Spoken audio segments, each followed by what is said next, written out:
તો હેલો મિત્રો નમસ્કાર। તો આપણે વિડીયો લઈને આવી ગયા છીએ। તો આપણે વિડીયો વિશે વાત કરવાના છીએ। તો તમને ખબર જ હશે કે બગડાણા અત્યારે એમ કહેવાય છે કે પૂર્ણતિથિ થવા જઈ રહી છે દોસ્તો। અત્યારે હાલ એમ કહેવાય છે કે ભાવિક ભક્તો એટલા બધા આવ્યા છે કે વાત જ ના પૂછો દોસ્તો। અને ડેકોરેશનની વાત કરો તો ડેકોરેશન એટલું બધું સરસ મજાનું ગોઠવ્યું છે, તમે જોઈને તમે પણ શોકી જશો દોસ્તો।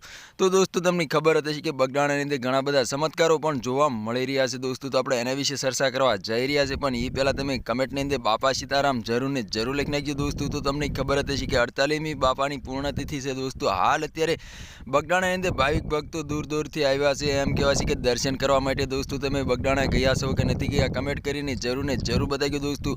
તો અત્યારે હાલ એમ કહેવાય છે કે બગડાણાની અંદર બાપાની પૂર્ણતિથિ થવા જઈ રહી છે। દર ગુરુ પૂનમે પણ મેળો સરસ મજાનો હોય છે દોસ્તો। તમે બગડાણે ના ગયા હોય તો તમે દર્શન કરવા જાજો, તમને પણ જોવાની મજા આવી જશે અને દર્શન કરશો તો તમારું મનોકામના પણ પૂરી થાય છે દોસ્તો।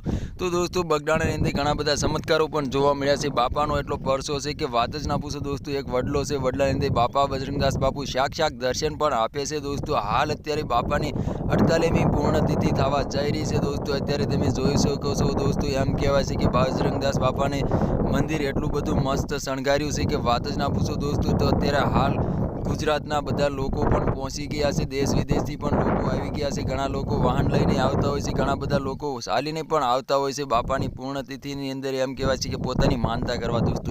તો આના વિશે તમારે શું કહેવું છે કમેન્ટ કરીને જરૂર ને જરૂર બતાવી દોસ્તો। અને બાપા સીતારામ કમેન્ટની અંદર જરૂર ને જરૂર લખી નાખજો દોસ્તો। તો આજનો વિડીયો ગેમ લાઈક શેર જરૂર કે ફરી બીજા વિડીયો મળે, તબ તક કે લીએ જય હિન્દ જય ભારત ભાઈ।